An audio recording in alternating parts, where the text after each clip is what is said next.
सावधान। ओम नमः सिद्धेभ्य, ओम नमः सिद्धेभ्य, ओम नमः सिद्धेभ्य।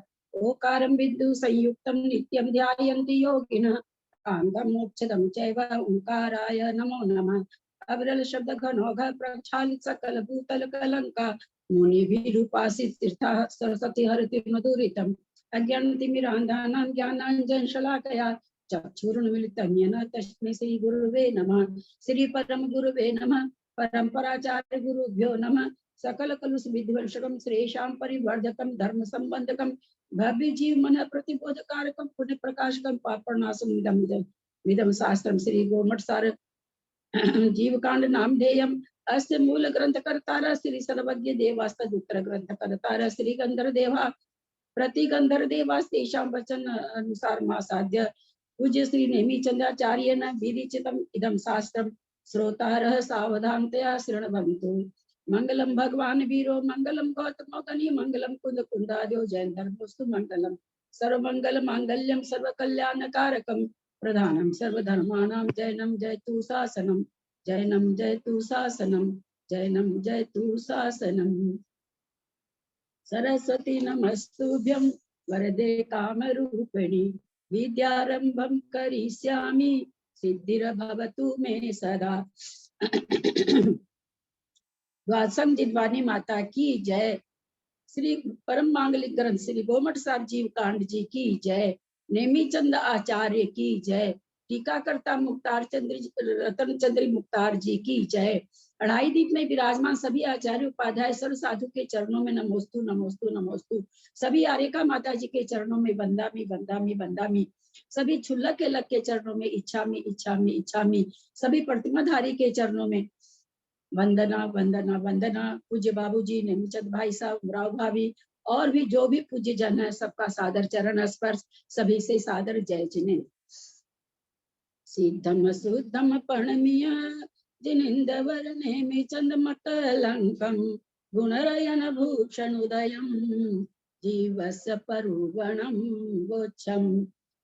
सबके लिए कहा हुआ है कि मंगलाचरण का उच्चारण सबको करना है। मेन स्क्रीन पर 4 लोग दिख रहे हैं, उसमें से सुनीता जी का होठ हिलता हुआ दिखा। बाकी न तो मंजू जी का हिल रहा था न निशा जी का हिल रहा था। बाकी लोग तो हिल नहीं रहे हैं। बहुत अवमानना होती है ना, बहुत अवमानना होती है। हमारा ज्ञान का क्षय सब नहीं बढ़ पाता है। ऐसा कहते हैं, गुरुओं के मुख से ऐसा सुना हुआ है कि सुबह सुबह हम जितने भी ग्रंथ का मंगलाचरण याद है सभी के मंगलाचरण का उच्चारण करना चाहिए। न सही नहीं करें तो हम लोग बहुत बिजी हैं, हमारे पास समय का अभाव है, बहुत काम करते हैं हम लोग, तो कम से कम ग्रंथ पढ़ते समय उस ग्रंथ का मंगलाचरण अवश्य करना चाहिए। और ये मैंने कह रखा सबको, क्योंकि नहीं याद होगा। हैंड रेज करें तो कितने लोगों को मंगलाचरण याद हो गया है? सब कोई हैंड रेज करें। नहीं इसमें करें, इसमें तुमको 3 ही लोग दिखेंगे, बाकी मतलब इसमें हैंड रेज करें। कम से कम 20 लोग तो वीडियो ऑन करके बैठे ही हैं, तो 20 लोग को तो याद है क्या मंगलाचरण। बाकी तो जो वीडियो ऑफ रखते हैं उनसे तो हमको कुछ पता नहीं चलता है। बस 3 ही लोग को याद है, कम से कम 20 लोग का तो जरूर वीडियो ऑन है।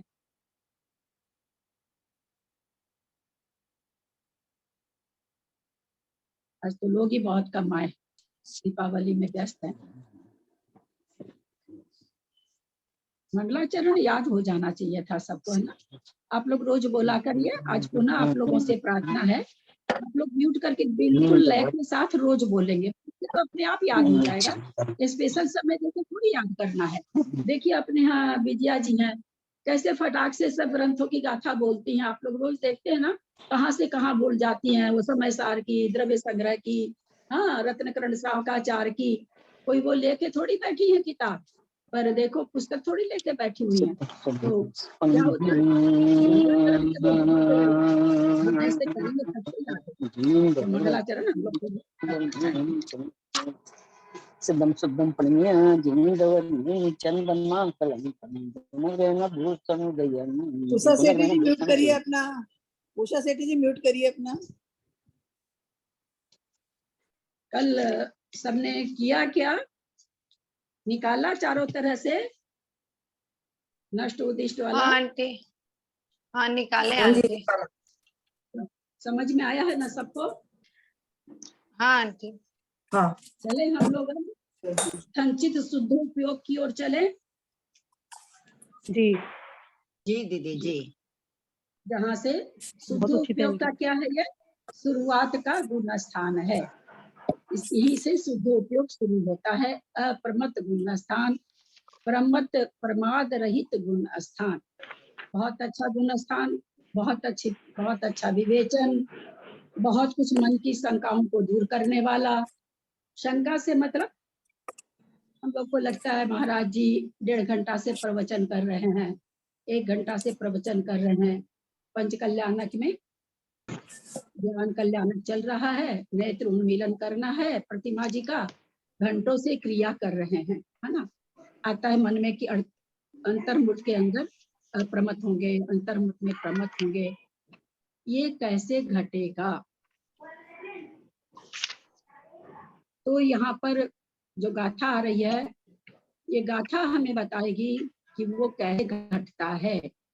हम अगर ये सोचते हो कि महाराज जी प्रवचन कर रहे हैं, प्रवचन करते करते एक आवली के लिए ही अपने शुद्ध उपयोग में चले गए, ऐसा अगर खोजेंगे तो ऐसा न तो आज तक तीर्थंकर को हुआ है, न चौथे काल में हुआ है, आज तो काल ही 5वां है। ऐसा नहीं घटता। 1 घंटा से अगर प्रवचन दे रहे हैं तो हम उसके बीच में सोचें वो 48 मिनट के बाद कुछ समय के लिए अप्रमत्त हो गए थे। ऐसा कैसे हो सकता है जब वो धारावाहिक प्रवचन कर रहे हैं? आत्मा के उपयोग में लगने के बाद तुमको अगला सेंटेंस ही नहीं याद आएगा, है ना। हम ही दूसरे ही विकल्प में चले जाते हैं तो सेंटेंस को भूल जाते हैं। अथवा विहार कर रहे हैं, विहार करते करते अगर आत्मा के उपयोग में चले गए तो इरिया समिति का पालन कैसे होगा? यद्यपि आगम का कहना है, अध्यात्म का कहना है, अपनी जगह वो ठीक है, वो तो मुख्यता से है ही है कि अंतर्मुख उसमें, फिर अंतर्मुख के बाद उसमें, फिर वापस उसमें, वो एक व्यवस्था अपनी जगह है।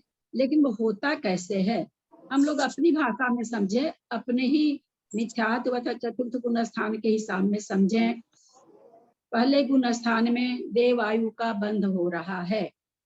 देवायु का बंध तीव्र कसाय के नहीं होगा, तो इसका मतलब हमारी कसाय मंद अगर हम मिथ्यात्व में चले जाते हैं जिस समय, या मिथ्या दृष्टि अन्य मत को ले लेते हैं, देवायु का बंध हो रहा है तो तीव्र कसाय का उदय तो चल नहीं रहा है। तीव्र कसाय में तो वो आयु बंध का स्थान ही नहीं बनता, मध्यम कसाय में बनता है।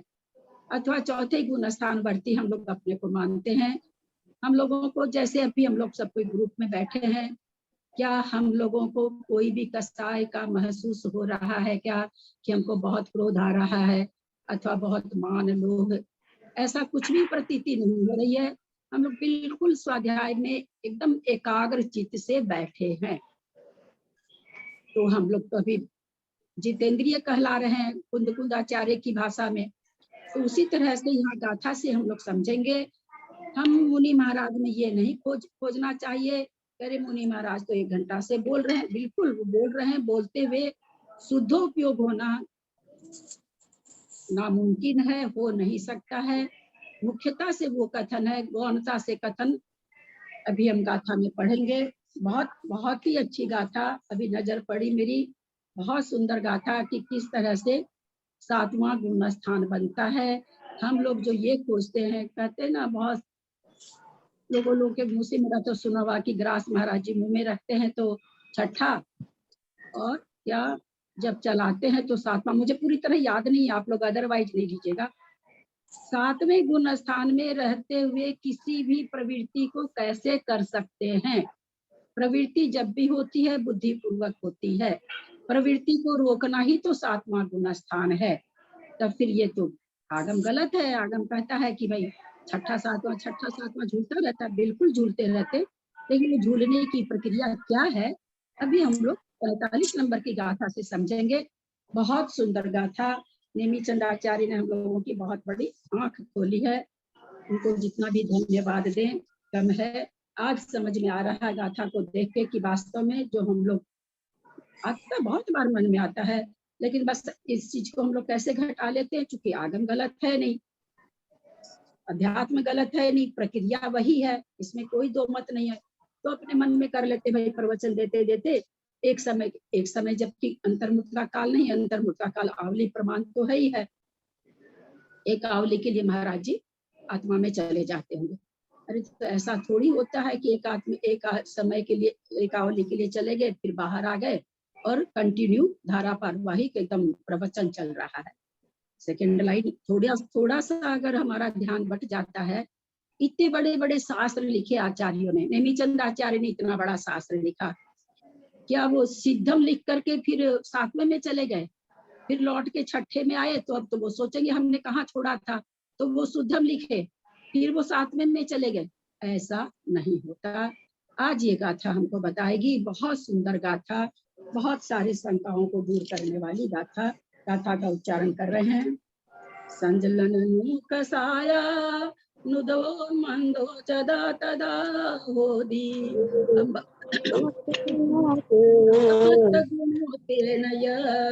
अपमत्तो संजदो होदी।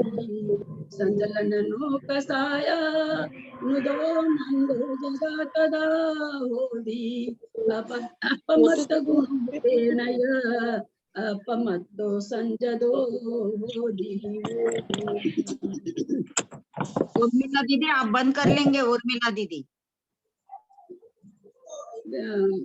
विजया जी गाथा बोलिए, आपको बहुत दिन हो गया बोले हुए। जी प्रणाम दीदी।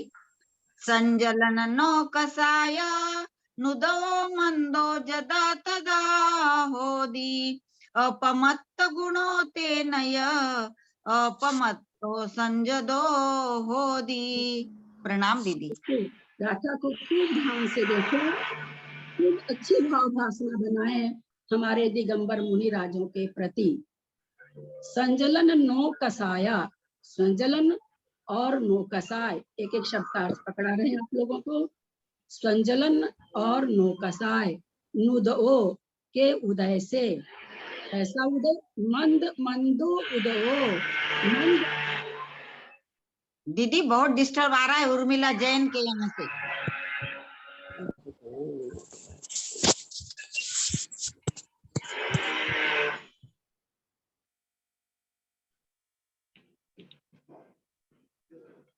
संजलन नो कसाया नुदो मंदो।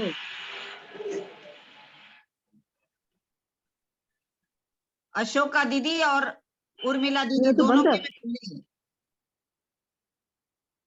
संजलन नो कसाय मंदो उदयो, मंद उदय से। ध्यान दीजिएगा कि हम क्या खोजते हैं मुनि महाराज में और नेमीचंद आचार्य, क्योंकि उन्होंने तो ग्रंथ की रचना की है, वो उस अनुभव से गुजरे हैं।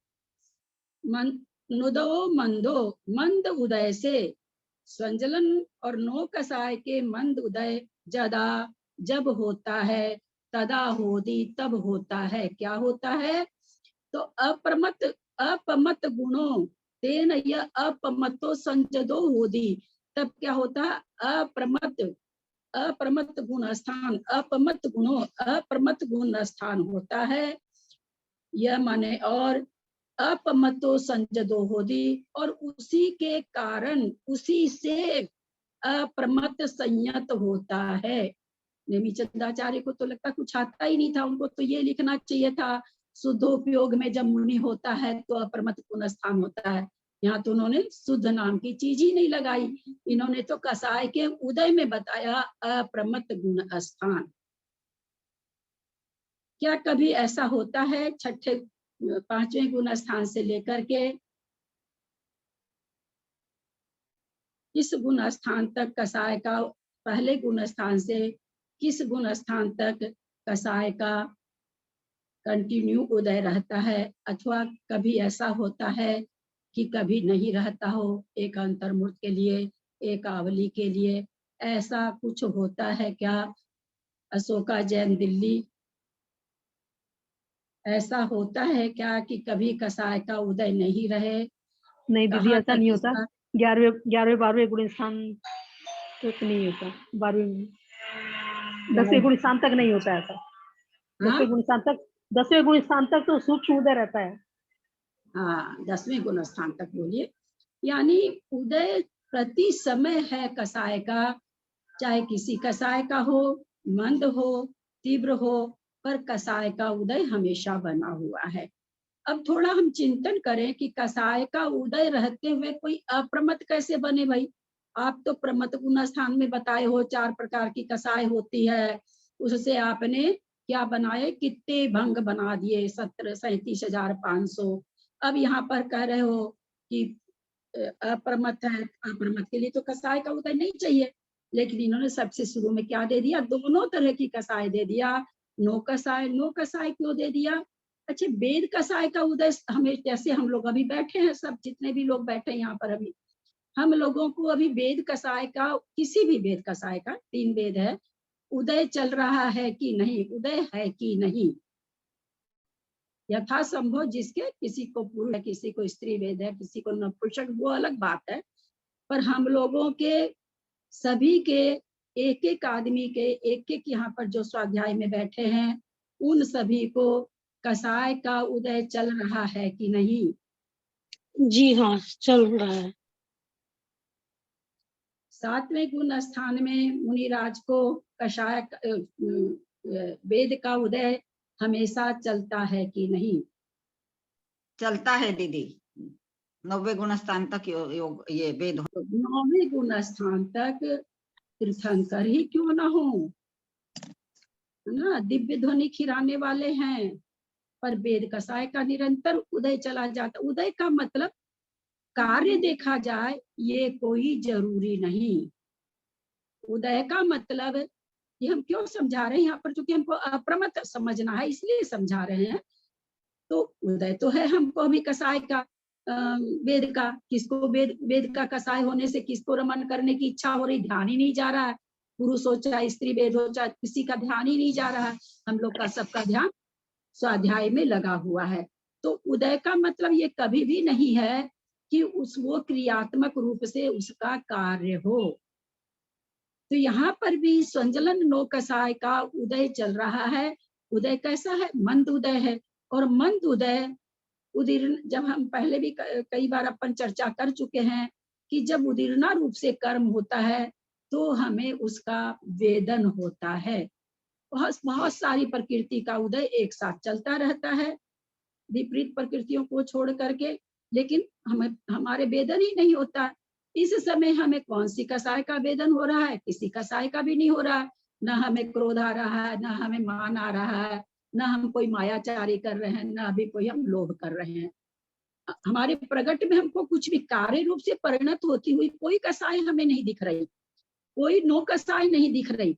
लेकिन क्या उदय नहीं है? उदय तो है। लेकिन तो यहाँ पर वही चीज है कि यद्यपि वेद का उदय 9वें गुण स्थान तक, 9वें गुण स्थान के भी अंतिम भाग के पहले तक है, लास्ट में जाता है पुरुष वेद, तो वहां तक है। लेकिन वहां पर उस वेद का उदय रहते हुए भी कोई कार्य नहीं देखा जाता, कोई परिणति नहीं देखी जाती। तो उसी तरह से यहाँ संजलन नो कसाय, संजलन कसाय नो कसाय का मंद उदय है। कसाय के उदय होते हुए भी अप्रमत्त गुण स्थान बन रहा है। जिस समय हम लोग, जैसे हम लोग अभी चारों कसाय में से किसी न किसी, अंतर मुझसे ज्यादा एक कसाय नहीं रहती है। 1 घंटा स्वाध्याय करेंगे, चारों कसाय कितनी बार पलटी खा जाएगी, लेकिन हमें तो कुछ पता भी नहीं चलेगा, हम निरकसाई तो नहीं हो गए। यद्यपि कुंदाचार्य की दृष्टि में जितेंद्रिय तो हो गए हम लोग, उन्होंने भी निरकसाई नहीं कहा, जितेंद्रिय तो कहा, निरकसाई नहीं कहा। यानी कसाय का उदय तो है, कसाय का उदय होते हुए भी हमको जो भी स्वाध्याय कर रहा उसको जितेंद्रिय कह दिया गया।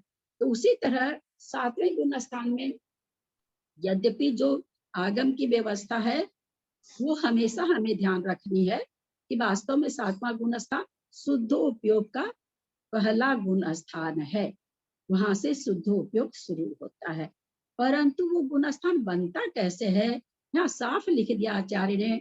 छठे गुण स्थान में स्वजल कसाय का तीव्र उदय, 7वें में मंद उदय, 8वें में मंदतप और 9वें में मंदतर, 10वें में सूक्ष्म।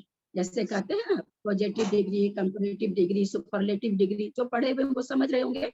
मंद, मंदतर, मंदतम, है ना। तो जैसे गुड, बेटर, वेस्ट 3 तरह का होता है, उसी तरह से यहाँ पर। तो यहाँ पर तीव्र उदय, मंद उदय, मंदतर उदय, मंदतम उदय, सूक्ष्म उदय 10वें गुण स्थान में। जहां जैसा उदय वहां वैसा ही शुद्धोपयोग, बढ़ता हुआ शुद्धोपयोग। यहाँ शुद्धोपयोग की शुरुआत, आगे बढ़ता हुआ शुद्धोपयोग। जैसे हम सामायिक में बैठते हैं, किसी किसी की सामायिक बहुत अच्छी हो, अभ्यास पड़ जाता है तो बहुत अच्छी होती होगी, उनको कुछ भी आभास नहीं होता होगा, छोटी मोटी आवाज का। जो शुरू करना सामायिक शुरू करता है, यद्यपि वो भी 48 मिनट तो बैठ जाता है, परंतु उसको घर के हर सदस्य की एक्टिविटीज का उसको पता चलता रहता है, उसके ज्ञान में आता रहता है, क्योंकि वो अभी उतना स्थिरता आने की उसमें काबिलियत नहीं हुई है। तो उसी तरह से 7वें गुण स्थान में हम कभी ये नहीं समझे, ये जो कहा जाता है। अब हम लोग प्रश्न उठाते हैं महाराज लोग के पास, महाराज जी खाते हुए कैसे 7वां गुण स्थान, चलते हुए कैसे 7वां गुण स्थान, है ना, बोलते हुए कैसे 7वां गुण स्थान। तो मुख्यता से तो वही है कि 7वें कुछ समय के लिए शुद्धोपयोग में जाना, अप्रमत्त होना, फिर प्रमत्त होना। परंतु यहाँ पर पुस्तक से यहाँ पर क्या, परिणामों की विशुद्धि कुछ समय के लिए अच्छी हो। शुद्धोपयोग का मतलब परिणामों में विशुद्धि आना, और तो कुछ नहीं। सारा तो गुण स्थान परिणामों की विशुद्धि का ही है ना। विशुद्धि तो बढ़ रही है 7वें से 8वें में, 8वें से 9वें में, 9वें से 10वें में, 10वें से 11वें अथवा 12वें में। ये विशुद्धि लब्धि स्थान के ही गुण स्थान है ये, और किसी चीज के नहीं है। लेकिन जब हम कसाय की ओर से कहेंगे तो कहेंगे क्या, कसाय के मंद होने के गुण स्थान है। विवक्षा 2 पर, एक होता है कि किसी चीज से निवृत्त होते हुए हम गुण स्थान का कोई चीज समझ रहे हैं, एक होता है हम किसी चीज में प्रवृत्ति करते हुए समझ रहे हैं। तो हम यहाँ पर जब निवृत्ति करते हुए समझेंगे तो क्या समझेंगे, कसाय का मंद से मंदतर, मंदतम उदय होना। जब हम निवृत्ति रूप समझेंगे तो क्या समझेंगे, शुद्धोपयोग की ओर बढ़ते जाना, बढ़ते जाना, बढ़ते जाना, बढ़ते जाना। किसी भी चीज का कथन 2 तरह से होता है। तो यहाँ पर ये जो हम लोग खोजते हैं और मन में शंकाएं आ जाती है, चूंकि प्रवचन में बोल दिया जाता है, जो नए नए बच्चे रहते हैं उनको बहुत शंका आती है कि महाराज जी तो बोल रहे थे, महाराज जी कहाँ आत्मा में चले गए। बिल्कुल सच में आत्मा में नहीं जाते, लेकिन कसाय मंद और कसाय थोड़ी सी तेज हो सकती है। प्रवचन दे रहे हैं, बिल्कुल मंद कसाय से प्रवचन चल रहा है, सामने से एक माता आई, सबसे आगे जाकर के सबको डिस्टर्ब करते हुए। हम लोग बहनों को आदत है, पुरुष वर्ग ऐसे नहीं करते हैं, ये मानना पड़ेगा। सबसे आगे जाके बैठ जाएंगे। 8 बजे से प्रवचन था, 8:30 में हम आए, हम सबसे एक क्षण के लिए महाराज जी को आ सकता है कि देखो कैसा है, वो भी तो हम लोग के बीच से निकले हैं ना। ये हम बहुत मोटा उदाहरण दे रहे हैं, जरूरी नहीं कि महाराज जी के फर्क पड़े। एक हम लोगों को चूंकि ऐसे ही उदाहरण समझ में आते हैं, तो एकदम प्रवचन देते देते वो इतने मंद कसाई हो रखे हैं, उनका 7वां गुण स्थान बन रहा है। तो ये विवक्षा हमेशा याद रखें। हम लोग अब इसमें आगे चलते हैं। मेरे इस विवेचन में अगर बाबूजी कुछ भी गलती हो तो आप मुझे गाइड करेंगे बाबूजी। नहीं नहीं ठीक है, एकदम बढ़िया चल रहा है, एकदम बढ़िया, ठीक है। आंटी एक बात पूछा था, अभी आप बोले थे कथन 2 प्रकार से होता है, निर्वृत्ति रूप, प्रवृत्ति रूप। तो निर्वृत्ति में आप शुद्धोपयोग, शुभोपयोग से शुद्धोपयोग इस तरह से बढ़ेंगे ना। हाँ, आप अभी बोले ना कथन 2 तरह, निवृत्ति रूप और प्रवृत्ति रूप। तो निवृत्ति में आप बोले ना शुभोपयोग, शुद्धोपयोग ऐसे चलेगा, है ना। हाँ।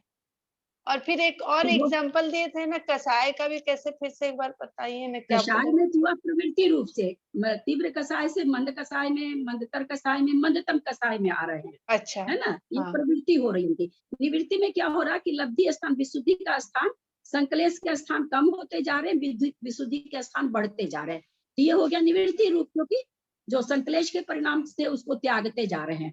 तो किसी चीज का त्यागना ही निवृत्ति कहलाता है, किसी चीज में प्रवेश करना प्रवृत्ति कहलाता है। तो मंद कसाय से तीव्र कसाय से मंद में प्रवेश किए, मंद से मंदतर में प्रवेश किए, मंदतर से मंदतर में, जिसको तुम लोग शायद हिंदी नहीं समझ पा रही होगी, positive degree, comparative degree, superlative degree, जो हम लोग गुड, बेटर, बेस्ट, जो हम लोग ग्रामर वगैरह में चलता था हम लोग के, तो उस तरह से वो प्रवेश कर रहे हैं, यानी एक एक चीज में उनकी प्रवृत्ति हो रही है। अगली अगली के साथ निवृत्ति में हुआ क्या, संकलेश परिणामों को छोड़ छोड़ करके उसके जो संकलेश परिणाम के जो स्थान है उसके तीव्र स्थानों को छोड़ छोड़ करके मंद स्थान में जाते जा रहे हैं, यानी विशुद्धि स्थान में प्रवेश करते जा रहे हैं। तो इस तरह से ये निवृत्ति रूप परिणाम से हो गया, संकलेश परिणामों से निवृत्ति होते हुए आगे बढ़ना। और पुनः मैं सबसे कहती हूँ भाई, बहुत सारा विवेचन ये सब हम मन से ही चिंतन करके देते हैं, मेरे से कुछ गलती हो सकती है और कहीं भी कुछ गलती लगे तो आप लोग मेरे को गाइड कर सकते हैं, इसमें ये नहीं है कि नहीं कर सकते हैं। मुझे गाथा का जो आया पहला लाइन है उसी से मेरे को इतना चिंतन चला कि ये संजलन नो कसाया, ये तो कसाय के मंद उदय से 7वां गुण स्थान बता रहे हैं। कहीं नहीं लिखा कि 7वें शुद्धोपयोग हुआ तो 7वां हो गया, शुभोपयोग हुआ तो 6ठा हो गया। ऐसा नेमी चंदाचार्य ने क्यों नहीं लिखा, ऐसा लिखना चाहिए था, यही तो बताया जाता है। तब लगा कि जब ये ग्रंथ की रचना कर रहे हैं ऐसा थोड़ी हुआ होगा कि संजलन नो लिखे और फिर शुद्धोपयोग में चले गए, शुद्धोपयोग में जाएंगे तो कलम तो चलेगी नहीं, फिर वापस 6ठे में आए तो फिर सोचा भाई संजलन नो लिखे, अब आगे क्या लिखे, ऐसा तो ये घट नहीं रहा है, घटेगा कैसे। तो इसी प्रकार से चूंकि कषायों का तीव्र उदय मंद उदय हमेशा होता रहता है, बाहर की प्रवृत्ति, बाहर के निमित्त से भी और अंदर के कर्मों के उदय से भी। बाहर के निमित्त से तो होता ही होता, हम लोग को सबको ही पता चलता है कि कसाय, अभी मान लीजिए बहुत किसी कसाय का हम लोग स्वाध्याय में नहीं बैठे हो, तीव्र कसाय का उदय चल रहा है, कोई बेल दिया और बेल देने वाला, हम दरवाजा खोले तो हमको देखे कोई प्रतिमाधारी दीदी आई है, हमारी कसाई तुरंत एकदम मंदतर हो जाएगी उनको देख करके, एकदम एक बार तो एकदम मंदतर हो जाएगी। फिर भले हम सोचेंगे तो अरे हम तो किसी को डांट रहे थे या हमको क्रोध आ रहा था, लेकिन एक बार तो उनको सामने देखते ही हमारी कसाई ऐसे हो जाएगी जैसे कोई बर्फ हो गई हो। ये अनुभव की चीजें हैं, सोचने से ऐसा महसूस होता है। तो वही चीज के बाहर के निमित्त से तो होता ही होता है। कई बार क्या होता है कि बांधे हुए कर्म रहते हैं, हम बहुत आराम से बैठे रहते हैं, स्वाध्याय करते रहते हैं, पता नहीं कैसे क्या अंदर कौन से कर्म के निषेध उदय में आ जाते हैं कि बिल्कुल मन को खराब कर देता है, क्रोध आ जाता है। और ये चिंतन में भी लाने की कोशिश करते हैं कि हमें क्रोध क्यों आया, और हम खोज नहीं पाते कि हमें क्रोध क्यों आया, ये किस कारण से होता है। कोई बंधे हुए कर्मों के निषेध है, उसका पुंज उदय में आ गया और हमको बिना मतलब का ही थोड़ा परेशान कर दिया, ऐसा भी होता है, क्योंकि बंधे हुए कर्म तो अपने समय से आते ही आते हैं। तो आज ग्रंथ से ले रहे हैं संजलन कसाय और नो, अर्थ बता दिए थे। संजलन कसाय और नो कसाय का जब मंद उदय होता है तब अप्रमत्त गुण स्थान होता है और उसी से अप्रमत्त संयत होता है। ठीक है, बिल्कुल समझ में आ गया, मुझे जितना समझ में आया था मैं आप लोगों को बताई। संजलन क्रोध मान माया लोभ और हास्य रति अरति शोक भय जुगुप्सा स्त्री वेद पुरुष वेद नपुंसक वेद, ये 9 कसाय, इन 13 प्रकृतियों के तीव्र उदय का नाम प्रमाद है। यानी प्रमाद किसको घटा रहे हैं कि तीव्र उदय। मंद उदय तो कोई अनर्गल प्रवृत्ति करा ही नहीं सकता ना। जैसे हम लोगों ने अभी समझा कि हम सबको अभी वेद का उदय चल रहा है, किसी को स्त्री वेद का, किसी को पुरुष वेद का, लेकिन हमको पता भी नहीं चल रहा है, उसका कोई फल हम लोगों को नहीं आ रहा है। तो मंद उदय में क्रिया प्रकृति का फल का पता नहीं चलता तो उस रूप कार्य नहीं होता, तो हमें पता भी नहीं चलता। फल का वेदन नहीं होना ही तो ये कहते हैं ना, प्रकृति का क्षय होना, क्या फल का वेदन नहीं होना। आओ तुम उदय में आ रही तो मैं तुम्हारे उदय आने से डिस्टर्ब भी नहीं हुई, तो मेरे फर्क क्या पड़ा, आती रही, आते रहो जाते रहो, हमको क्या करना है। तो तीव्र उदय का नाम प्रमाद है। इसी से यह भी सिद्ध हो जाता है कि 4 संजलन कसाय 9 कसाय के मंद उदय का नाम अप्रमाद है। और हम अप्रमाद कहाँ खोजते हैं कि शुद्धोपयोग में ही होना चाहिए। एक क्षण के लिए महाराज जी को एकदम आत्मा में चले जाना चाहिए। वो सात काल में संभव नहीं है। चलते हुए घंटों चलते महाराज लोग लगातार 8 घंटा 6 घंटा जो भी विहार करते होंगे। मैंने कभी विहार नहीं कराया, मैं नहीं जानती हूँ, पर करते ही होंगे। 20-20 किलोमीटर चलते हैं तो करते ही होंगे। अगर शुद्धोपयोग में चले जाएंगे तो वो तो पैर ही नहीं उठा पाएंगे। और अगर उठा, प्रवृत्ति चल रही, प्रवृत्ति रूप से मान लीजिए पैर तो उठ जाएगा, लेकिन जीव हिंसा से नहीं बचेंगे। एरिया समिति पल ही नहीं सकती है। तो ये कितना मतलब ये गाथा कितनी अच्छी आई है, ये सारी शंकाओं को दूर करती है गाथा। मुझे भी कई बार होती थी। श्रेणी आरोहण के पूर्व सकल संयमी के इन 13 प्रकृतियों का कभी तीव्र उदय होता है, कभी मंद उदय होता है। श्रेणी चढ़ने से तो क्या होता है, जैसे अभी हमने समझा, छठे में तीव्र उदय, 7वें में मंद उदय और 8वें में तो मंदतर उदय आ गया। यानी श्रेणी जो चढ़ गया अब तो उसके मंद भी नहीं है, मंदतर आ गया। जो श्रेणी नहीं चढ़ा वो कभी उसके तीव्र उदय आएगा, कभी मंद उदय आएगा। तीव्रोदय होने पर प्रमथ संयत नामक छठा गुण स्थान प्राप्त हो जाता है और मंद उदय होने पर अप्रमथ नामक 7वां गुण स्थान रहता है। किंतु अप्रमथ संयत के काल में प्रमथ संयत का काल दुगुना है। इस प्रकार प्रमथ व अप्रमथ गुण स्थान में जो झूला करता है वह स्व स्थान अप्रमथ संयत है। इसी को क्या कहते हैं, स्व स्थान भी कहते हैं और सातिशय भी कहते हैं। ठीक है ना जी? नहीं दीदी, गलती नहीं, स्वस्थान अलग और सातिशय आरोहण सातिशय करके अलग है। श्रेणी चढ़ने स्वस्थान अलग है, सातिशय अलग है। हाँ? सातिशय अलग है, सातिशय नहीं स्वस्थान होगा। अलग है। स्वस्थान के बाद में 7वें गुण स्थान में ही सातिशय आता है। 7वें मैंने गुण स्थान ये के दो कहा कि एक मिनट, हमेशा चीज का उत्तर आप लोग एक स्टेप आगे बढ़ के क्यों देते हैं? जिस स्टेप, जिस सीढ़ी पर खड़े होते हैं उसी सीढ़ी में उत्तर देना चाहिए, है ना? मैंने कहा इसी का नाम स्वस्थान अप्रमथ संयत है और इसी का नाम सातिशय अप्रमथ संयत है। मैंने ठीक कहा कि नहीं?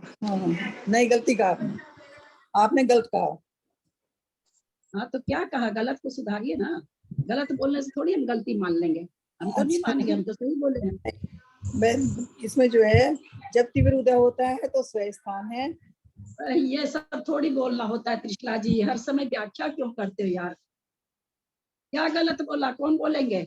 गलत बोला कि नहीं बोला? बोला तो क्या गलत बोला? इसमें भी स्वस्थान अप्रमथ संयत होता है। हाँ स्वस्थान पर अप्रमथ संयत होता है। ये तो इसमें लिखा है दीदी। हाँ जी। हैप्पी धनतेरस। दीदी जब वो ना 6ठे से 7वें और 7वें से 6ठे में जब झूलते हैं तब स्वस्थान होगा, और जब वो श्रेणी के चढ़ने के सन्मुख हुआ तब सातिशय। वो नहीं, मैंने कुछ भी नहीं, कुछ कोई व्याख्या नहीं देनी किसी को।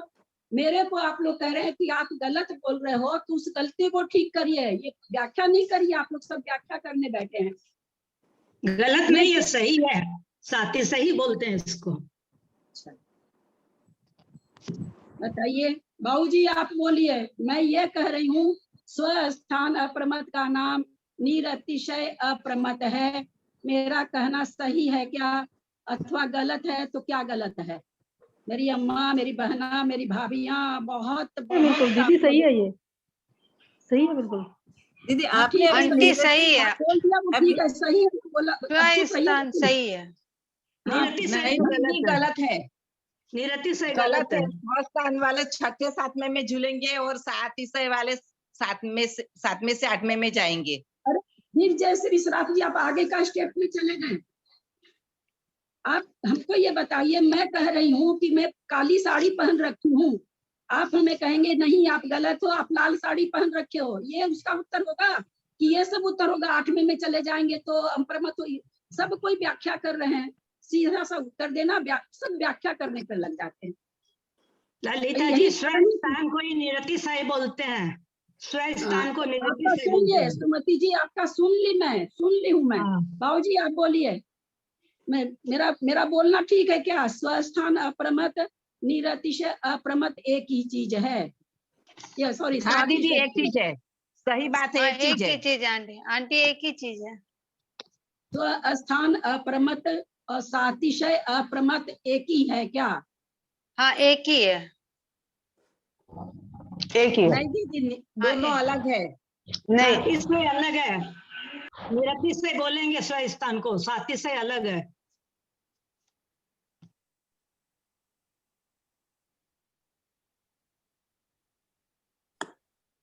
छोटी छोटी बातें। स्वस्थान निरति से एक है और साथी से अलग है। हमने फिर आपसे कहते हैं जैकी जी, मैंने क्या सवाल पूछा कि स्वस्थान अप्रमत, तो मैं कह रही हूँ कि ये साथी से अप्रमत है। एक मिनट पहले, फिर एक मिनट पूरा सुन ले जो भी बोल रहे हैं। और मैंने ये कहा कि मैंने जो इसका नाम दिया वो सही है क्या? पहली बात तो सही है कि नहीं, सही है कि नहीं, गलत है ये बोलना है। दूसरा, अगर गलत है तो क्या गलत है? गलत है। गलती ये है कि स्व स्थान निरतिशय है, सातिशय नहीं है। 10 मिनट भौंकने के बाद सही उत्तर आया। बोलिए, इतना सा हम लोग को याद नहीं रहता है तृष्णा जी, सब कोई आप लोग गलत बोले हैं। अब बातों को सुधारने से और हंसने से जिन आगम का ज्ञान नहीं होता है, जिन आगम का ज्ञान मन में तकलीफ होने से होता है। कि देखो हम लोग को कितना पढ़ाया जा रहा है, 2.5 साल से हम सातिशय निरतिशय नहीं समझ रहे। सबने कह दिया स्वस्थान और निरतिशय एक, सातिशय एक ही है, सबने कहा है। बोलते बोलते बोलते बोलते ऐसे थोड़ी होती। इतना भी निरतिशय सातिशय भी नहीं पकड़ेंगे, क्या पढ़ाएंगे आगे? तो फिर गणित आने वाली है। हम तो बिना मतलब इतनी मेहनत करते हैं भाई, कोई भी नहीं सही उत्तर देते, कोई भी तो नहीं देते हैं। एक आदमी भी दे दे तो संतोष हो कि चलो शायद हम समझाए हैं ठीक। मैंने तो निरति से बोला था कि स्वाति से स्व स्थान को निरति से कहते हैं, मैंने तो यही बोला। ये गलत है क्या ललिता जी, बताइए ना। हम नहीं, हमको कुछ नहीं मालूम भाभी, सबका उत्तर पहले गलत था। और आप लोग क्या क्या बोलते रहते हो मेरे समझ में भी नहीं आता है ना, एकदम समझ में नहीं आता। सबको एक साथ, सब कोई उस, मैंने कहा स्वस्थान और सातिशय अप्रमत, सातिशय अप्रमत, स्वस्थान अप्रमत संयत एक ही है। सबने कहा हाँ एक है, एक है। पर आपने भी कहा था शुरू में, तो फिर बाद में पता नहीं आप बदले होंगे, लेकिन किसी का भी उत्तर सातिशय अप्रमत तो 7वां गुण स्थान का दूसरा पाया है। तो कोई बोलने लगे स्वस्थान इसको कहते हैं, इसको पर स्थान, क्या क्या व्याख्या करने लग जाते हैं। जब तक आप लोग है ना इस तरह से व्याख्या करेंगे ना, बिल्कुल नहीं आप लोगों को कोई चीज पल्ले पड़ेगी। इतना हम लोग को अब दिमाग नहीं, इतना अच्छा योग हम लोग को नहीं है। जब भी कोई प्रश्न पूछा जाता है, प्रश्न का उत्तर आएगा नहीं और आगे की व्याख्या 7वें से 8वें की व्याख्या होने लगी। ऐसे थोड़ी होता है। आप लोग की मर्जी जो करें। जिनका संयम परमार्थ सहित नहीं होता वे अप्रमत संयत है। संयत होते हुए भी जिन जीवों के 15 प्रकार का प्रमाद नहीं पाया जाता वे अप्रमत संयत हैं। शंका, शेष संपूर्ण संयतों का इसी अप्रमत गुण स्थान में अंतर्भाव हो जाता है, इसलिए शेष संयत गुण स्थानों का अभाव हो जाएगा। क्योंकि संयत गुण स्थान यहीं से चालू हुआ है, प्रमाद रहित संयत गुण स्थान। तो बोला आगे और गुण स्थानों की तो जरूरत ही नहीं है। समाधान, ऐसा नहीं है, क्योंकि जो आगे कहे जाने वाले अपूर्व करणादि विशेषणों से युक्त नहीं है और जिनका प्रमाद अस्त हो गया है, ऐसे संयतों का भी अप्रमत संयत गुण स्थान में ग्रहण होता है। इसलिए आगे के समस्त संयत गुण स्थानों का अप्रमत संयत गुण स्थान में अंतर्भाव नहीं होता है। अपूर्व करणादि विशेषण जो है वो उससे तो युक्त है नहीं अप्रमत संयत। तो कहते हैं ऐसा नहीं है कि 8वां 9वां 10वां सब इसमें समाहित हो गया, ऐसा नहीं है। यह कैसे जाना जाए कि यहाँ पर आगे कहे जाने वाले अपूर्व करणादि विशेषणों से युक्त संयतों का ग्रहण नहीं होता है, यह कैसे हम समझे? क्योंकि वहां पर भी तो कहते भाई प्रमाद रहित है। आगे के संयत जीवों का यहाँ ग्रहण नहीं होता। यदि ऐसा नहीं माना जाए तो आगे के संयतों का निरूपण बन नहीं सकता। इससे ज्ञात होता है यहाँ अपूर्व करणादि विशेषणों से रहित अप्रमत संयतों का ही ग्रहण किया गया है। वर्तमान समय में प्रत्याख्याना वर्णीय कर्मों के सर्वघातीय स्पर्धों के उदय 6 से और आगे उदय में आने वाले उन्हीं के उदयाभाव लक्षण उपशम से स्वजन कषायों के मंद उदय होने से प्रत्याख्यान की उत्पत्ति होती है। इसलिए यह गुण स्थान भी छायोपशमिक है। अच्छा, ये क्या कह रहे हैं यहाँ पर? ये 7वां गुण स्थान छायोपशमिक है।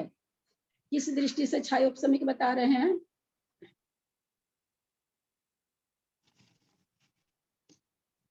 सर्वघाती इस प्रतुगों का उदया वही क्षय है और उन्हीं का सर्वस्तर रूप दृष्टि से? उत्तम है।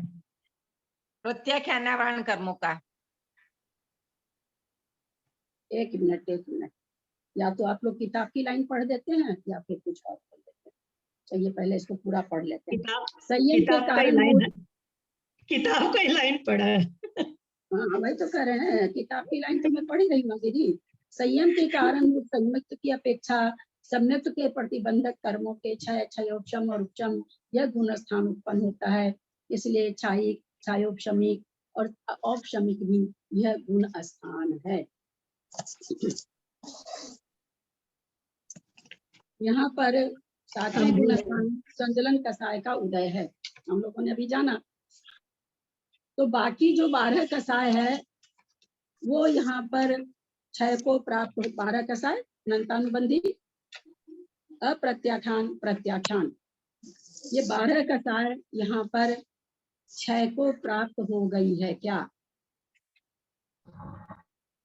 क्षय को प्राप्त हुई, उदय भावी क्षय को प्राप्त नहीं हुई, उदया भावी क्षय हो गया है उनका।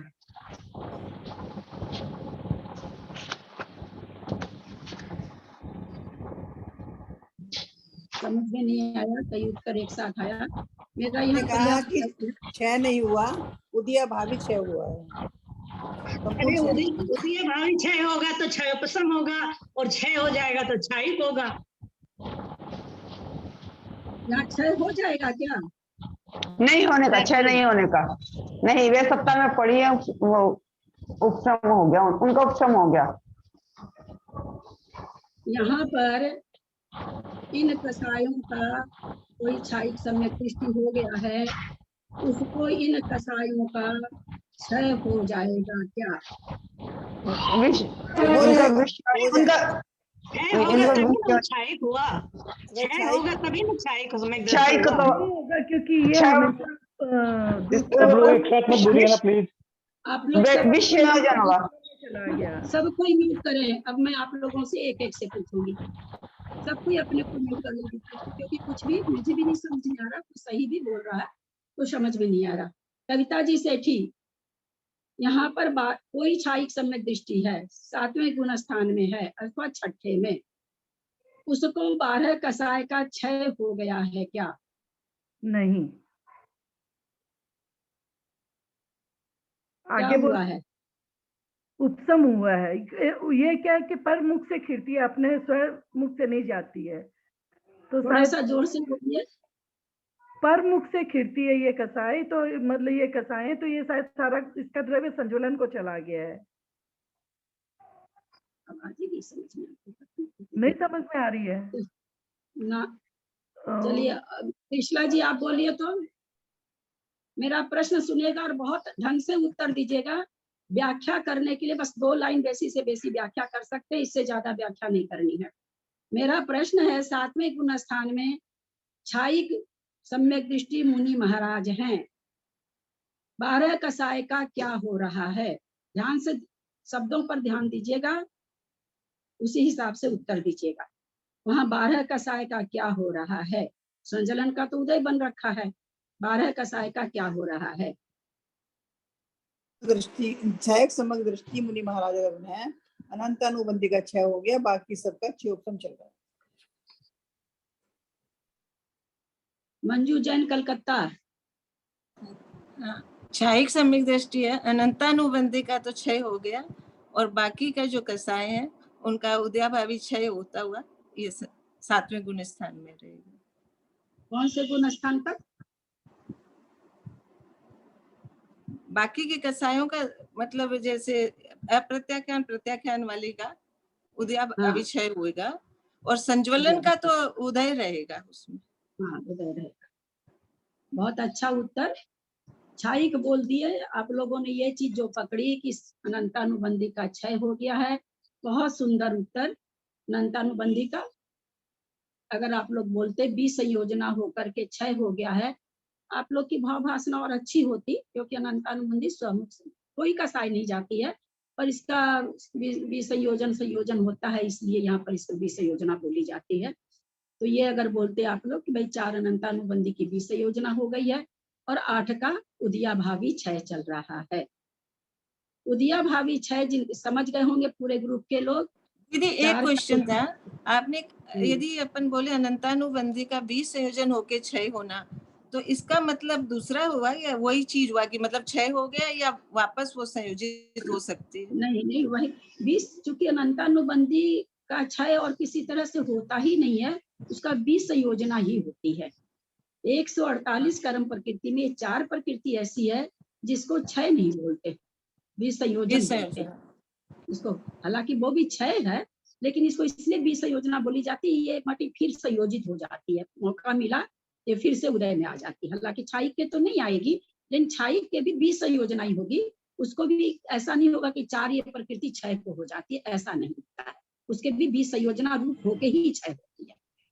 ठीक है ललिता जी, मेरे दिमाग में था कि क्षय सम्यक दृष्टि है इसलिए क्षय हो गया, उपशम हो रहा तो उपस्मिक सम्यक दृष्टि है। तो मेरे को नहीं समझ में आ रहा था कि क्षय फिर क्यों बोलते हैं इसको। नहीं समझ में आई क्या पूछना चाह रहे हैं आप, थोड़ा तो समझिए। कह रही थी कि मुझे लग रहा था कि क्षय हुआ इसलिए वो क्षयिक सम्यक दृष्टि है, 12 कसाय का क्षय हुआ तो क्षयिक सम्यक दृष्टि है, और 12 कसाय का उपशम हुआ इसलिए वो उपस्मिक सम्यक दृष्टि है। तो 12 कसाय का, हाँ अब आप सुनिए, अब आप मेरी बात सुनिए। 12 कसाय का क्षय कहाँ पर होता है, नहीं बोलेंगे, जिनसे पूछा जाए वही बोलेंगे, क्योंकि नहीं तो मीना आंटी अपने आप को म्यूट कीजिए ना, आवाज क्लियर नहीं हो रहा, आपका बहुत आवाज आ रहा है। मीना आंटी कौन है आप? 12 कसाय का सुमति दीदी जी भाभी कहाँ पर क्षय होता है? वही तो मैं समझ रही हूँ, उदयाभावी क्षय है तो इसका मतलब हमको तो लगता है कि सर्वघाती स्पर्धकों का उदयाभावी क्षय है, तो हमको लगता है कि क्षय हो गया, दबाया हुआ मतलब तो क्षय हो गया। मेरा समझ में अभाव कर दिया, उसको दबाया हुआ तो माने क्षय हो गया, हम ये समझ रहे हैं। 9वें गुण स्थान में कोई बात नहीं, 9वें गुण स्थान में 11 कसाई जाएगी और 10वें गुण स्थान में लोभ जाएगा। मेरी अम्मा अगर आप लोग या तो पढ़ाओ, है ना, क्वेश्चन, या आपस में आप लोग क्वेश्चन करो और उत्तर दो। क्वेश्चन पूछ उत्तर पूछ, कैसे क्लास चले हमको बताइए। कहाँ से 11वां गुण स्थान, कहाँ से 10वां गुण स्थान? वो अभी उदयाभावी क्षय में फंसी हुई है और आप ले गए 11वें गुण स्थान में। आप बहुत समझ रखे हैं जैसे ऋषि, वैसे भी आप तो बैठती हैं, ये मेरा अहो भाग्य है, क्योंकि आप बहुत ज्यादा क्लास कर रखी है, विकास भैया वगैरह की हम लोग नहीं कर रखे हैं। लेकिन पूछने वाला कहाँ है? पूछने वाला तो अभी नीचे के स्तर में बैठा हुआ है, हम उसको 11वां गुण स्थान ले जा रहे हैं। छायोपशमिक की क्लास कम से कम हम समझते हैं 10 दिन तो चली होगी, है ना, उसमें उदयाभावी क्षय आया था, नहीं समझ में आया होगा, संभावना है, नहीं समझ में आती है कई बार चीजें। उदयाभावी क्षय किसे कहते हैं सुमति जी? सर्वघाती स्पर्धकों का जो उदय रहता है उसको मतलब दबा देते हैं। अभाव माने उसको दबाया हुआ है अभी वो उदयाभावी क्षय, इसको आप समझ रखे हैं। मंजू जी, उदयाभावी क्षय किसे कहते हैं? कलकत्ता मंजू जी।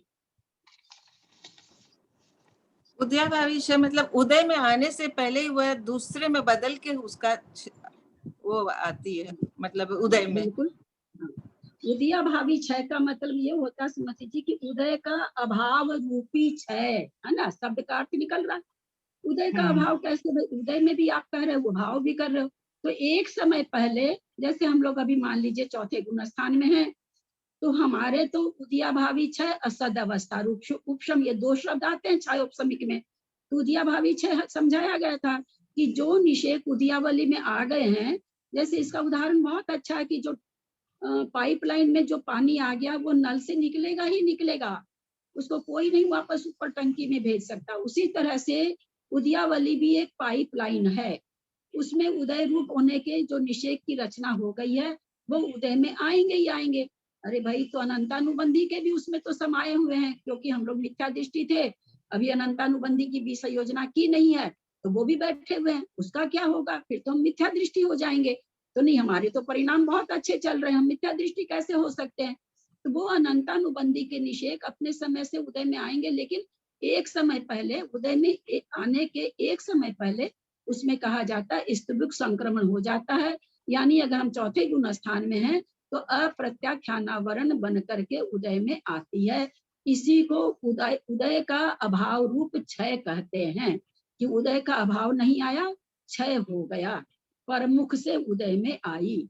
और आगे जो पड़ी है अनंतानुबंधी के, और जैसे हम लोगों के मान लीजिए अनंतानुबंधी के तो तमाम रचना हो रखी है, 40 कोड़ा कोड़ी इसका बंध की स्थिति है, तो आगे भी पढ़े हैं। उसको कहा गया सद अवस्था रूप उपशम, जहां जो है वैसी की वैसी उपशम है।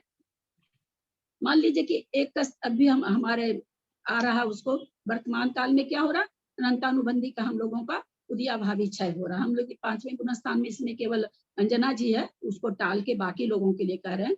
और अब 4 बजे हमारे अनंतानुबंधी, 4 बजे समय की भी बंधी हुई है, 4:15 भी कोई निषेक बंधे में, 5 बजे की भी निषेक बंधे में, तो 4:15 बजेगा तो वो तो निषेक आएंगे पुनः उदय में। तब फिर क्या होगा, जिस समय उदय में आएंगे वापस वो, उस समय फिर एक समय पहले वो अप्रत्याख्यानावरण बन जाएंगे। सद अवस्था रूप उपशम का मतलब ये नहीं समझना है कि वो आएंगे नहीं उदय में, नहीं, उनका जब समय आएगा तो आएंगे, उदीरना नहीं होगी।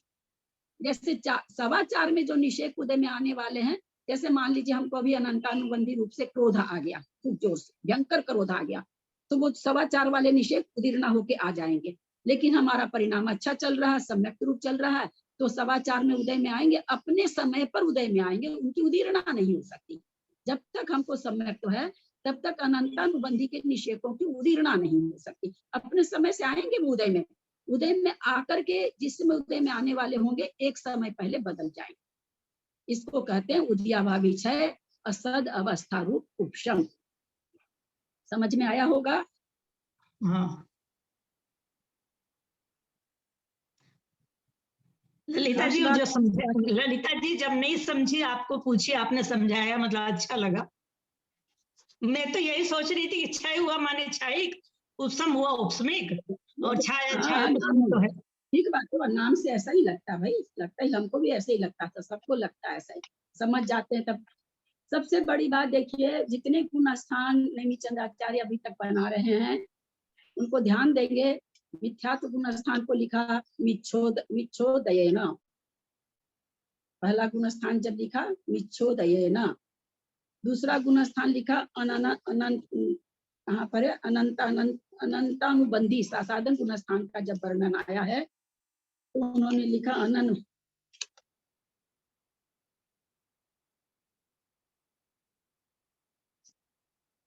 ये ध्यान मेरा गया था।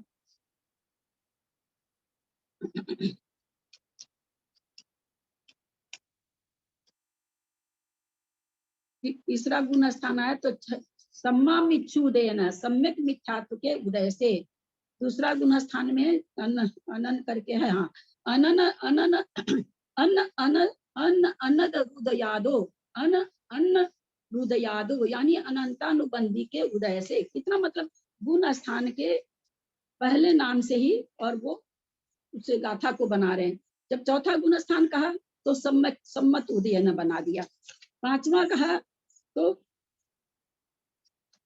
पांचवा गुण स्थान कहा तो उन्होंने पच्चखाणु उदयादो, प्रत्याख्यान के उदय से।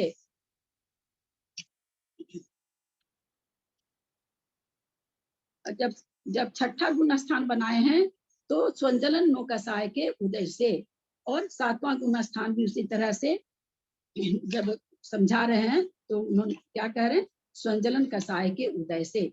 यानी जो गुण स्थान बता रहे नेमी चंद्राचार्य, तो प्रकृति के उदय रूप से घटा रहे हैं कि इसके उदय से ये गुण स्थान हो रहा है, इसके उदय से। यहाँ पर भी उसी तरह से कि स्वंजलन के मंद उदय से 7वां गुण स्थान हो रहा है। जो गुण स्थान है आप लोग गाथा में ध्यान देंगे, उसके उदय से उस गुण स्थान को बना रहे हैं।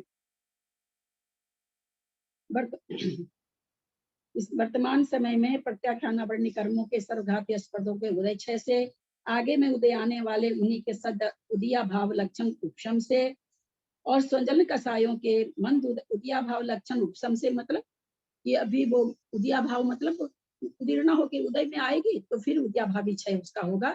वो पहले उदय में नहीं आ सकती। तथा स्वंजलन कषायों के मंद उदय होने से प्रत्याख्यान की उत्पत्ति होती है, इसलिए यह गुणस्थान भी छायोपशमिक है। गुणस्थान को छायोपशमिक हटाना चाह रहे हैं कि भाई छायोपशमिक कैसे है, तो यहाँ पर बोल रहे हैं कि सर्वघाती स्पर्धकों के उदय उदयाभावी क्षय और देशघाती स्वंजलन प्रकृति का देशघाती स्पर्धकों के उदय से ये बनता है, छायोपशमिक बनता है। यहाँ पर कषाय के क्षय होने से छाई गुणस्थान नहीं बनता है, यद्यपि चौथे गुणस्थान के आगे जो गुणस्थान बन रहे हैं चारित्र मोहिनी की अपेक्षा से ही बनते हैं, परंतु छायोपशमिक और अपशमिक जो नाम है वो दर्शन मोहिनी की प्रकृति के कारण से है, चारित्र मोहिनी की प्रकृति के कारण से नहीं है।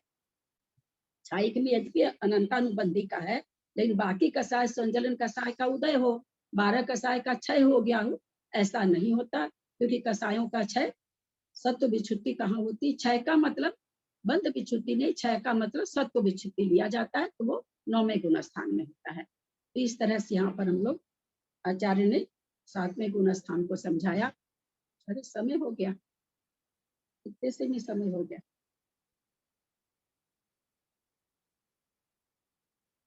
कोई प्रश्न तो कर लें, गाथा का उच्चारण कर लेते हैं। नट्ठा शेष पमादो वैगुणशीलो लिमंडियो नाणी अनुबस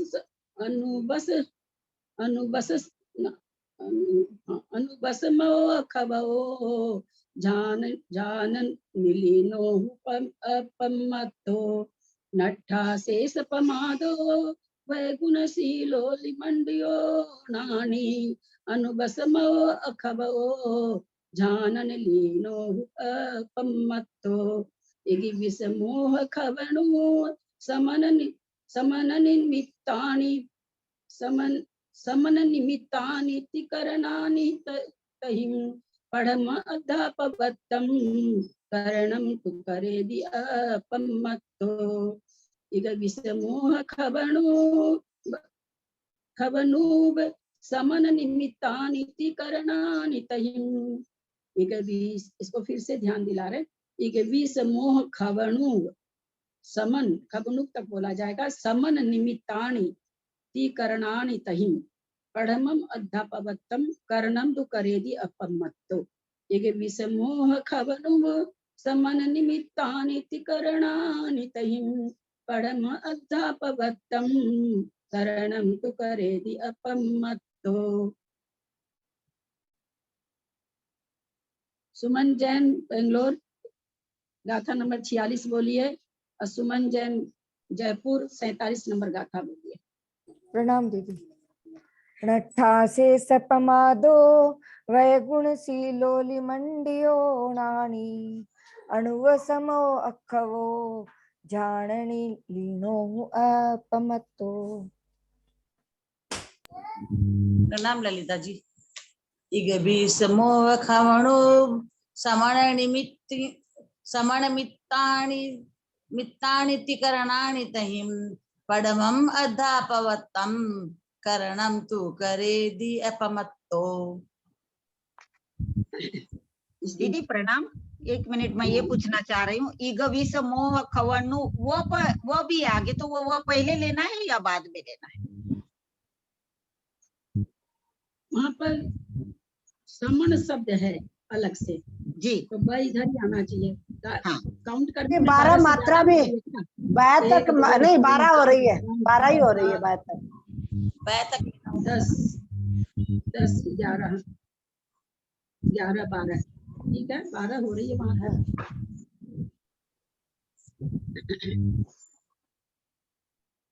कोई खास प्रश्न तो ले सकते हैं, समय हो गया है। और स्वाध्याय मैंने लिख दिया है, देखते हैं जिस दिन होगा उसी दिन, बुध बृहस्पतिवार या शुक्रवार को पुनः चालू करेंगे। कोशिश करेंगे बृहस्पतिवार को ही। आप लोग को कोई परेशानी नहीं ना है बृहस्पतिवार करने से? नहीं है परेशानी, नहीं है। उस दिन भाई दूज है ना दीदी, भैया दूज है ना उस दिन? हाँ भैया दूज या कि बृहस्पतिवार को है क्या? हाँ बृहस्पतिवार को। बृहस्पतिवार को तब तो फिर शुक्रवार से होगा। तब तो फिर शुक्रवार से कर लीजिए। होगा तब। तब तो शुक्रवार से होगा ना। अगर मतलब आप लोग बोलिए बृहस्पतिवार करने से आप लोग को परेशानी है क्या? मैं तो दीदी हमें तो कोई दिक्कत नहीं है भैया, कोई परेशानी नहीं है। फेस्टिवल है तो आना जाना पड़ेगा। सोमवार को है। आना जाना लगा रहेगा दीदी, हाँ सबका आना जाना लगा रहेगा। हाँ नहीं दीदी शुक्रवार को करना क्लास।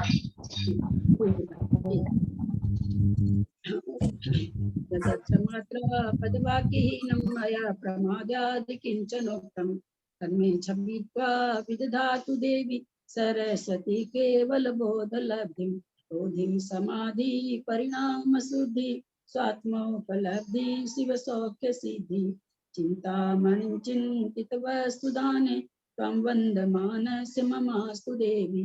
जावाणी के ज्ञान ते सुझे लोकालो सोबानी मस्तक चढ़ो सदा दे तुम दो। हे जिनवानी भारती तो ही जपू दिन रैन जो तेरा शरणा गए सो पावे सुख चैन। देव भजू अनंत को गुरु से हो निर्ग्रंथ दया धर्म पालू सदा यही मोक्ष का पंथ। वासन जिनवानी माता की जय। हमको तो आज वाली गाथा से एकदम से लगा जैसे जैसे ही मैंने पढ़ा संचलन नो कसाया उदया दो, मेरे को लगा कितनी बड़ी जैसे कुंजी मिल गई हो। अभी तक यही परिभाषा दिमाग में बैठी हुई थी, शुद्ध उपयोग से 7वां गुणस्थान, शुभ उपयोग से 6ठा गुणस्थान। अब शुद्ध उपयोग महाराज में खोजते रहते थे कि महाराज जी तो इतना देर से यहाँ बैठे हैं, ऐसे कर रहे हैं, आता था मन में। वो अलग बात है कि समझा लेते थे, चूंकि श्रद्धान है महाराज पर, श्रद्धान है वो श्रद्धान हमको ये मजबूर करता था कि ये मानो ये अंतर्मूर्त में अप्रमत हुए हैं। वो श्रद्धान मजबूर करता था, लेकिन मन की तर्कना नहीं मानती थी कि इनको अंतर्मूर्त में 7वां हुआ है। जो तर्कना चलती थी कि भाई एकदम कंटिन्यू बोल रहे हैं फिर कैसे हो सकता है, इस गाथा से सारी शंका दूर हो गई। बहुत अच्छी गाथा, बहुत अच्छी दीदी सादर प्रणाम। धन्य तेरा भगवान महावीर का निर्वाणोत्सव और गौतम गणधर का केवल ज्ञान। सभी को बहुत बहुत बहुत शुभकामनाएं दीपावली की और सादर प्रणाम। सभी को सादर प्रणाम, सादर जय जिनेन्द्र।